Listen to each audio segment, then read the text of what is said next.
All right, boys. Well, that sucked. Um, Here we are after what is it? After midnight Eastern on the East Coast. Steve Cerruti, Samuel Army, Mike McGee, producer Manoli. We lost. We are not invincible. At least our backups aren't invincible. We lose 3-2 to Turkey. Who, man, you would have thought that was their Super Bowl. For Christ's sake, like, calm down. You guys are already eliminated, and you're just taking out our dudes left and right. But we got a lot to get to. It's a loss. We at least know who our round of 32 opponent is. So here we are live. Thanks for everyone for tuning in. What's up, boys? What's up, Sam? What's up, Mike? How we doing? Could be better. Could be better. Yeah. It was a fun first couple minutes, and then it sucked for the next 40, and then it was fun again. That was a very up and down performance, up and down game. I'm not sure what really to take away from it, if anything, to be honest. But yeah, that sucked. The ending sucked. That was a tough way to finish the game. Yeah, I think I was hoping a couple guys would have made cases to become starters. I don't think that was the case. I thought Berhalter, even outside the goal, was pretty good. I think Turkey just came out fucking flying, and our guys are like, you know what? I'd rather be healthy for the knockout game than go into a tackle with these crazy bastards. And I think the game was just kind of settled there. I'm kind of with you, Sam. Like, I don't know that I really take anything from this game. It still stings, but it's like, hey, it would have been cool to like still be undefeated. But maybe that's the reverse psychology of like, hey, man, we're going to a knockout game off a loss. Like, there's the added motivation that it's like, hey, you don't want to feel that way again. Not that I thought the level was going to drop, but let's start here. I mean, basically all backups except for McKennie, basically because we didn't have another midfielder to play. Adams is on a yellow. Roldan gets hurt. Berhalter's on a yellow too, but he's probably a backup, so he's got to play anyway. You'd rather save Adams. So, just thoughts on the initial lineup, because the other thing too is that we had kind of switched away from the back three, went to a traditional back four, kind of a 4-2-3-1 ish, I guess. A lot of discussion about Tim Weah on the left there, which I thought was kind of unfair. It's not really his position, and he didn't look great, and he got obviously substituted for Pulisic later, which we'll get to. But thoughts on, I guess, the lineup and the changes and just kind of the turnover, I guess. I was like, man, is Weston going to go 90? And they took him off late, I guess, and added Tillman, but pretty much a full rotation other than one guy. Yeah, I wasn't surprised by really anything except for McKennie, maybe a little bit, but at the same time, I don't know who would have gone in for him in that spot. It was, yeah, Weah had a tough game, very tough game. It seemed like their defender just knew exactly what he was doing at all times. He didn't look quick enough too. I don't know. Yeah, slow. We were talking about this on the stream in the Barstool Gambling Cave. It's either their right back was lightning quick, and I just didn't know that, or Weah looked like he was a little slow. I don't know which one it was, but that was a tough game for him, obviously.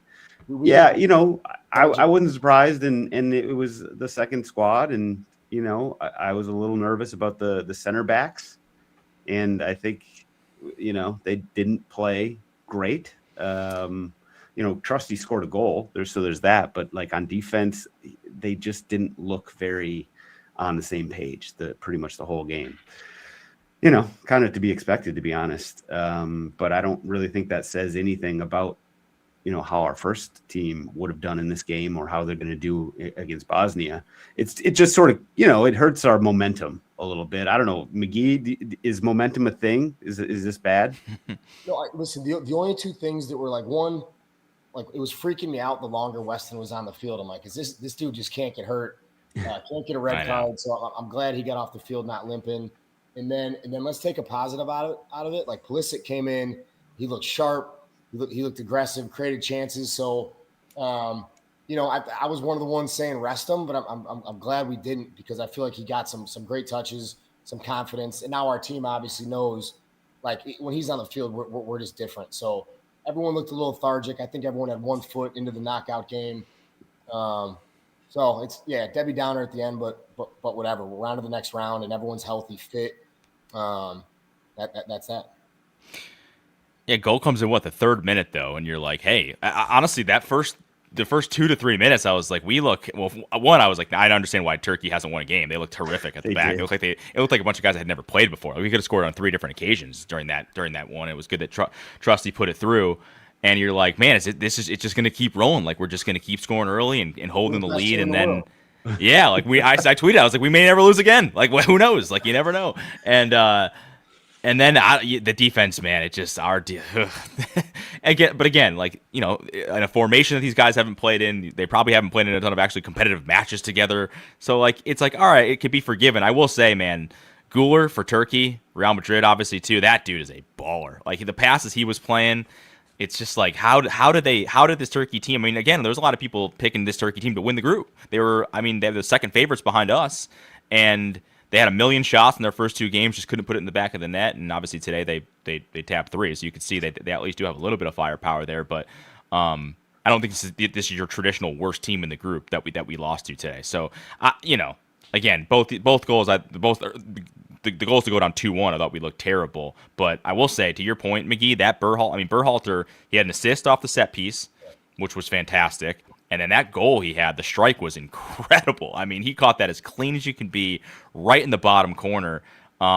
He's such an interesting player, because, like, there's times where I'm like, I'm not sure I like him, like, tactically around the field, but, like, shooting set pieces, like, he's one of the best guys that we have, period. So it's like, it's a weird combination of, like, I want him on the field, but I'm scared to have him on the field at times. Dude, I mean, and I think at halftime, I was just looking for anybody to come out and just compete. Mm-hmm. And he was one of them. It's kind of a shame he got that yellow card early, because you could tell, like, he wanted to get stuck in, and he almost wanted to, you know, get into it with somebody, but he's like, shit, I can't get a yellow card. But that's all I was looking to see out of maybe some more guys, just some little fire competing. It was definitely lacking. But let's call this what it is, right? We won the group, and if we lost the first game and then won the next two, we're 10 times happier. It's just the order in which it happened kind of sucks, but all's great. All's okay. Plistic's back, so we'll be all right. Yeah, I think maybe the biggest thing coming out of this is the fact that Pulisic looked good, looked healthy, and clearly changed the game. Because when he came on, our left side just went from, listen, Way didn't have a good game, but Pulisic came on and just changed everything. And he had at least 2 or 3 dangerous runs down the side that was like, he could have scored on any of them. So, yeah, I think that, honestly, that's maybe the biggest takeaway. That and McKennie not getting injured, not getting a red card, anything like that. That's all that really honestly matters at the end of the day.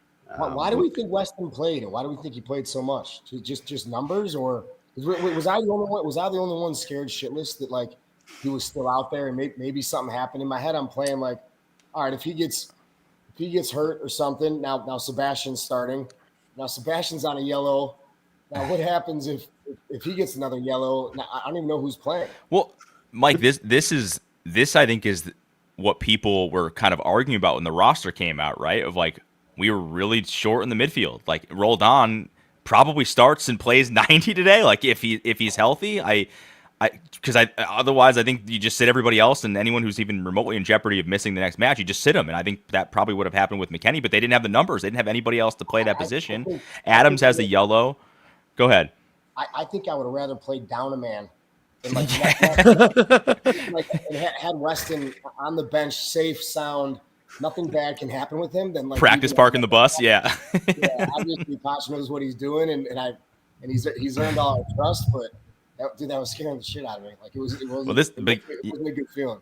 Yeah, this is why dudes were calling for, Tessman to be on the roster, to be on the squad, right? Is for a situation. I mean, again, Poch knows more than we do. I don't know. Maybe there was a reason. Who knows? Like, but yeah, when the roster came out, you're like, wow, we basically have 4 midfielders. That's okay. That's a choice. Yeah, and then in a meaningless game, you got Weston out there to the 86th minute. And by the way, he's not the kind of dude who's just gonna, like, shut it down. Like, he was tracking runners. Right. He's he's you could tell he wants to get into a tackle, wants to get in a fight, but he resisted that. But the defensive work never left him, and I just really wanted him to be lazy and just like chill out on the side. And so I'm just thank God he's all right. It's like that was my biggest takeaway. I know we wanted to win, but, like, in the back of my mind, all I was hoping was, like, he was fine. Yeah. The one thing that stands out, and it's not related to anybody's performance or anything like that, there was so much slipping going on that field. It was crazy. How much? Like, I don't know what was going on with the footing, but it was going both ways too. So it's not like it was just us or just them. But I don't know what's going on with that field. But that was not It's normally turf field. They have that like canopy over it, so that's just grass they threw on top of something a while ago. So I have no clue what the What does players are that feel thinking. like, McGee? Like when like I mean, when they put down basically new turf, like can you feel the ground moving like in a different way than you would in just like a normal field that you play like in high school or something? Like for everyone who hasn't really played on one of these fields. I'd like to hope it's come a long way since like my days at like Giant Stadium, but it's a disaster. It sucks. And if I had to bet, they've all been like media trained and told, hey, Yeah. don't blame the field and stuff, so that they're not saying it. But like, no, it's terrible. I mean, there was games where you're watching the ball not roll properly, bounce a little bit. You can see guys doing like every time guys are trying to hit crosses, it kind of sails a little higher, which means like maybe their foot's getting under it. So I bet they all want to come out and blame the field. They just can't. But there's no way you can lay grass where turf was, where it's not open air and expect it to play the same. I don't know. It bothers me, but yeah, no way. It is what it is, and everybody's got to deal with it. So I guess at the end of the day, it's just sort of something we got to deal with. So. I do think Trusty played. I mean, you can criticize the defense and even putting aside the goal. I think he's a dude. I think he could. I think he's like. I guess he's really young too. I thought Robinson kind of struggled. Scally, love him to death, but I thought he struggled a bit as well. McKenzie's kind of playing a little out of position. I thought Trusty was the one guy who I was like, all right, like I actually think he's somebody who this tournament maybe, but certainly like in Copa America in the future or even 2030, like he's an actual dude that we could maybe rely on. So I think there's something there, obviously from him. Anybody else like Ricardo Pepi up top? I feel like just didn't really have a ton of service. I don't know that I could really blame him for a ton of that. Anybody else that you guys want to call out? Because we'll do a little preview of the Bosnia game to kind of close this thing out. But just trying to think of anything else we could scrape before we move on to the knockouts. I want to hear McGee's take on Pepi, because the last game, I thought he was doing all sorts of selfless running, and I was pretty high on his performance, even though the stats weren't there. Today, I was not. He just seemed like he got manhandled. He seemed like he was a little slow. It took a lot of maybe an extra touch or two. I just wasn't nearly as impressed by Pepi today. I don't know. What did you think, McGee? Yeah, no, I'm trying to stay as positive as I can at all times here. Let's just say Turkey's defense was really good today because but even Weah looks slow too. I think, all right, I don't know if it was a pregame meal or something. Something felt really off. And let's just for the sake of being positive going to knockouts, let's just say guys we're thinking about that game and not getting into tackles and not running, because it wasn't just Pepi, it wasn't just Weah. It was kind of all the way across the board. Our back line. Put it this way, I think Sebastian could literally, you could look back and say this kid's trying to get in the starting lineup. I'd actually be okay if something happened. I'd be okay. But the rest of the guys, it kind of feels like there's a lot of question marks. Like you had this moment where you could have made things really hard on the coach, or been like, hey, if we have a sub, like you're coming on, you're going to change the game, whether it's energy, a tackle, anything, right? Like your touch can be bad in any game, or Turkey can be better in any game. But I didn't really see much from anyone. Other than Sebastian. And I think Turner was fine. I don't think he could have done anything on either of the goals, but I was searching for someone to make our coach's job really hard. And besides Sebastian, I didn't really see much. Yeah. The other thing was Reyna was a little invisible as well. Maybe he's just better suited. Hey, give us 15, 20, whatever minutes off the bench in a close game. That's it. I thought he started off well, and you could tell like the first couple minutes he's firing up the crowd. Like he was obviously really into it, and it was like, hey, don't tell him this game doesn't matter. But then it just kind of, I don't know, it kind of got slogged down. And again, it's probably a lot of chemistry, guys not necessarily playing with each other, but. I'm with you. Like, let's keep it. I think McGee, you said everything you need to say without saying it. I think we know. I think we're good on some of the performances all around. Go ahead. Gio's has to be his fitness level, right? He hasn't played a ton with club. Yeah. He has that great moment. Now he comes into this game and Turkey's buzzing. They're just fighting for their country and trying to go back, with their heads held high, and they got nothing to lose. So, at the end of the day, I don't think he has the legs. I think him as a sub, he's going to be brilliant. But in that game, I don't think it was suited to make him shine. I kind of alluded to this, by the way, in the last live taping, and I think in the preview that we did with Tim Parker this past week. I didn't like the setup of this coming into this game where we were essentially confirmed moving, not essentially, where we had already won the group. Turkey's coming in, getting their asses handed them by the fans and media in Turkey, which by the way, it's one of the most rabid sort of Right. countries, which I knew, just sort of suspected. But then you talked to Robbie Keane, who we had on the program recently, and he said that was one of the most crazy atmospheres he's ever played in. So, I knew that they were going to come in with their pants on fire, and they have a lot of talent. And if you watch the games, especially the Turkey-Australia game, like, they looked like they could have won that game 4-0, and somehow they found a way to lose. So it was just not a great setup. I'm not trying to make excuses. I just think that I don't think that there's a lot of takeaways from this game, especially with their sort of second squad. And our critique is their fault, right? They showed us this level that's so high, so great that now we just got to hold them to it. And it's their fault. They've been playing so well, and now when they have a little letdown in a meaningless game, we got to be a little hard on them. So this just means we're becoming a soccer nation, a proper soccer nation. Yeah, this is a good step. Yeah, let's hammer these guys after winning their group, and that's fair, right? We got a couple comments in the chat here. I'll read one. Jake said Cerruti's a jinx, which I think is alluding to my we'll never lose again after we went up 1-0 in the third minute. That was a joke. But yes, okay, maybe I did jinx us just a little bit there. I'll hand up. That's my bad. Adam said, we lacked energy all match, or should I say we didn't match their energy. I don't think we could have matched their energy. Like, they were up, as Sam, you said, they were playing pissed off. They're playing with a nation basically on their asses. There's probably no way we could. That's a classic letdown spot.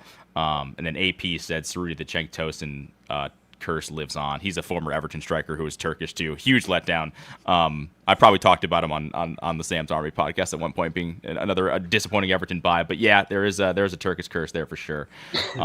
Appreciate everybody in the chat. One thing I want to get to really quickly before we get to the Bosnia preview is a little critique of the broadcast. I do find it funny that, and I think it's correct that, like, Stu and John will be like, hey, just a reminder, this is the world feed, because my God, do we need to cut to a celebrity every 5 seconds? It's insane. And then, like, to the point where it's like, okay, I know Brad Pitt. There's Ed Norton. There, we got Will Ferrell here. It's okay. There's some big names. And then they cut to people, and I felt bad for the two guys because they had no idea who the person was half the time. They're like, and then they'd be like, all right, just a reminder, this is the world feed. And they'd be like, Austin Trusty's on the ground. They show some random woman in the crowd who I've never seen before in my whole life. And it's like, what are we doing? I want to see the guy's injury. I don't care about this random person. So, World Feed, get your shit together. What are we doing? I just co-signed that. I think I know the lady you were talking about too. And Who was that? I don't know. I think she was wondering why she was on the air. She looked confused as all. She like didn't want to be on camera. She looked vaguely familiar as some sort of actress, but I could not place her. And we were talking about it in the gambling cave. It was like, everybody's like, I think we should know her, but I can't really place it. And also, by the way, it used to be that they just cut to, like, random, extremely hot chicks in the crowd. Yeah, they've completely cut that out, and now they're just, like, cutting to celebrities, and that's it, just celebrities, which kind of disappointing, to be honest. I think you're honest. Yeah, let's get back to the hot chicks. Right. Yeah, I thought this was America. What are we doing? Like, come on. All right, Bosnia. Let's look to the future. So we know we knew the opponent before the game, essentially. I think with some of the results that happened, it was already written in pen. Wednesday night in Santa Clara, we take on the Bosnians, who, man. Well, I'll start here. They finished third place in Group A, 4 points. They beat Qatar, lost to the Swiss, and then drew Canada in that first match. They famously also knocked Italy out. So, man, they have the opportunity to do some real damage to some Italian Americans around this country if they're able to knock us out and Italy in the same couple month stretch here. I think they're not a bad team. Like, all the metrics would tell you they're bad. Like, their FIFA world ranking is bad, their ELO ranking is bad, and yet I still kind of liked them to get out of the group before the tournament started. I think, Sam, I picked them when we did the preview with Chief. I think they have one of the most underrated players, even though he's old now, of his generation, Edin Dzeko.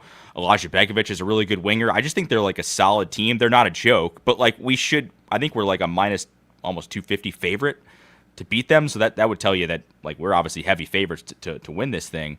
Miggy, I'll start with you. Like, what are your expectations for this game? I mean, the path is set up correctly for us to make a run, but obviously it's a little nerve-wracking no matter when you get to the winner goes home portion of the tournament.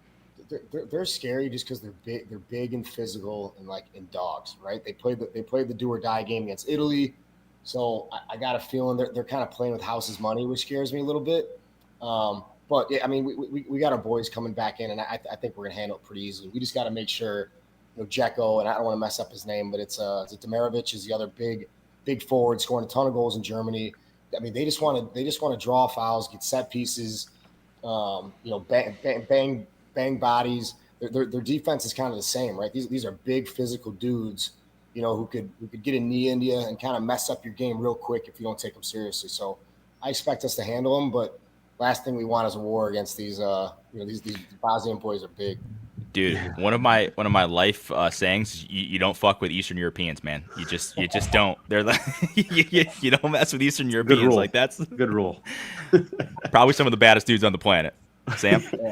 Yeah, I'm like, if you could have. First of all, there's never going to be an easy knockout in a World Cup, even in a 48 team format where we're cutting it down to 32 as opposed to 16, how we used to do it. You're never going to get an easy matchup in the knockouts. So, I hesitate to say that, like, I would prefer to, Bosnia would be a team that I would pick, because I think that they've been through UEFA qualifying and they've been through the playoffs. So they've been in the wars. And I'm talking soccer wars here, but like, we just have more talent than them. And I think that we match up pretty well against their big boy. I mean, they got some big boys, kind of like Australia.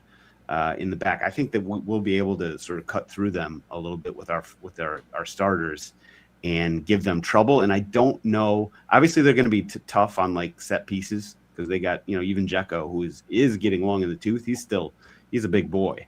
So I think that set pieces are going to be like the corners, free kicks. Like, we got to watch out and try not to give away as many as possible. But I do like our setup here. I like how we match up against them, and then also, just the way the tournament, the structure. I think we're Egypt and somebody else in the next round. South Korea. Yeah. So right now it's a good setup if we execute. Obviously we got to do that, and this first team has really executed in the 2 games they've gotten. So I'm excited. I guess really that's what it is. I'm just excited to see how we do. I mean, this team literally wants, like, their game plan is probably going to be draw fouls and like get set pieces. I don't see Freeman or Jedi letting in too many easy crosses. I think those guys are going to do fine. But like a dumb foul somewhere is what they're going to be playing for. So if our boys know that, and I think we're going to be just fine there. But like that's the only way I see this kind of backfiring, is some dumb foul early, set piece. Dzeko or the other big boy gets on the end of something, and now we're kind of scrambling, and these guys know how to play a game where there's defending their asses off.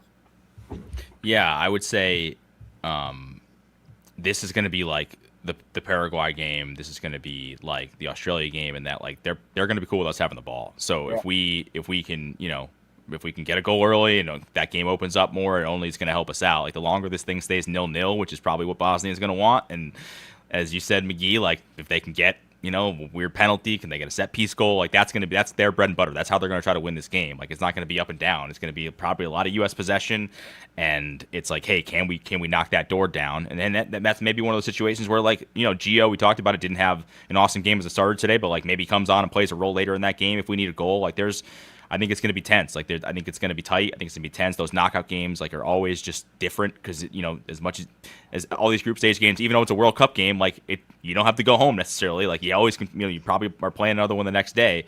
So, it's tight bum time for sure. I will say, as I mentioned the FIFA World Ranking. So just so people know, Australia is 27, Turkey is 31, Paraguay is 37. Any guess what Bosnia is? 40? Lower. 50? Lower. Ooh. 62.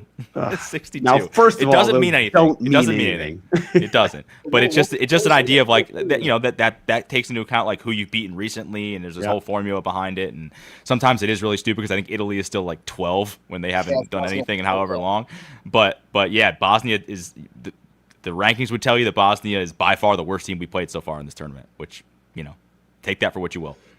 I think the most wild thing going on right now is just the way we're talking heading into the knockout stage. Like, it's like if you would have said a month ago or 2 years ago or 3 weeks ago that like this would be how we'd be like talking basically with this much like confidence is kind of wild to me. I know we got a nice draw here, but like the way our boys are playing is really, really, I mean, obviously unexpected, but like it's just brilliant. I love that we're a bit arrogant about this. Yeah, and I like the fact that Bosnia will be comfortable with us having the ball, but for this is kind of a change in the way that American soccer is. Like we're very comfortable with the ball, and so these guys are going to be looking to do shit the way they did against Australia and Paraguay, and I just like the way that sets up. And we got to get an early goal. it's been a theme of this that's the thing we've hung our hat on. Yeah, exactly. Yeah. That's going to open this whole thing up and make this. I mean, going back to the Italy match. I mean, this was supposed to be Italy's place, right? This would like for like Bosnia would be Italy if they didn't sort of blow it. But for people that didn't know or didn't watch the game or forgot, I mean, Italy went up 1-0 relatively early. I think it was in the first probably quarter of the game. And then they got a red card, and everything kind of changed, and Bosnia nipped 2 goals back, and that was that. And you can't really blame them for it. Like they played who they played, and they've done what they've done. And that draw against Canada, like it wasn't pretty, but it was impressive. Like that's going to be the blueprint in the first game they played at this tournament. They're going to make it really ugly. They frustrated the hell out of Canada. Canada did come back, obviously, and tie at 1-1, but that's these are the teams that scare the shit out of you. The ones that just like are not afraid of defending and just playing just like painful football and making you making these bigger clubs just kind of sweat it out, obviously. So if you play into their hands and you take a couple knees, right, and like a couple hard knocks, like you go from 100% to like 80% real quick. And if the game turns into that, you got a bunch of guys carrying around a knock from these dudes, like it can sway a game. So that's gonna be their entire game plan. So our guys, we got to keep the ball, score early, avoid the big boys, and then we should be able to get a couple more. I like it. All right, boys. Well, before we get out of here, unless we have any parting thoughts on the game tonight, we also have to remember, I saw this, I think, on Instagram. McGee, this is the 15th anniversary of your one and only clean sheet, I think, as a professional player. Against the Earthquakes, you want to for those of us that didn't watch it live, want to just like red card, you just got thrown in net. How'd that work out? Red card. Next guy snaps his arm. It's like the 35th minute. I'm looking around. There's a bunch of like Brazilians, and like I'm basically the only American out there. I go to Bruce Arena. I'm like, hey, who's like? We need somebody to go in the goal. And he's like, yeah, no shit. I'm like, who's going in? He's like, I don't know. And I'm like, dude, I'll go in. This is. Oh, so you volunteered? This wasn't like a thing that was you were just like, I'll take one for the team. I just went in. It was like the 35th minute, so I thought I could just go 10 minutes, get to half, and then the legendary Bruce Arena would have some other kind of game plan for the second half. And it was me, and it went well. So got a shutout, tied San Jose. Greg Berhalter was actually playing in front of me, and Omar, who's another World Cup vet. So I had a little help, but yeah, it was wild. That's awesome. It was funny because you're listening to the broadcast, and whoever was on the call was like, "Oh, all right, that's the first save of the game," and it's like, and it's also the first save of McGee's career. It was. And by the way, both our goalies are like 6'5", like 220. So I got to wear their goalie jersey and gloves. The first save I make, I think, is like Bobby Comby, and the gloves flipped around my hand when I caught the ball. I spent more time like flicking off San Jose Earthquakes fans when like the ball was on the other side of the field than I did doing anything else. It was wild times. That's awesome. Hey, listen, don't let anybody tell you can't do something. Just shows what athletes can do in that. Yeah, I know. All right, well, we're trying to get some of those guys on where maybe they can give their perspective on that story too. Maybe we can get Bruce on or Greg on to be like, all right, actually, this is how I saw that day. I was scared shitless with Mike and goal.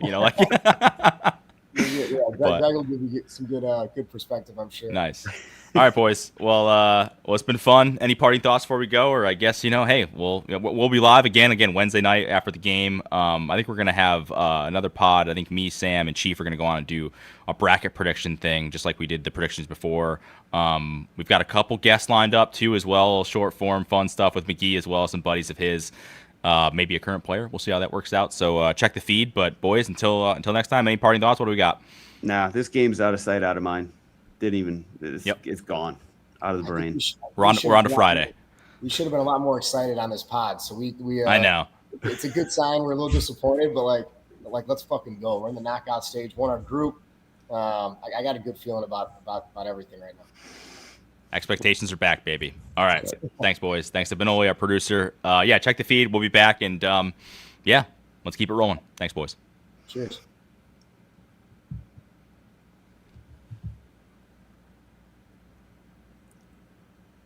What do you guys do now? Are we still up? Good. Cold. Oh. Get a little behind the scenes here. My computer is wigging out here. 1 second. I could end.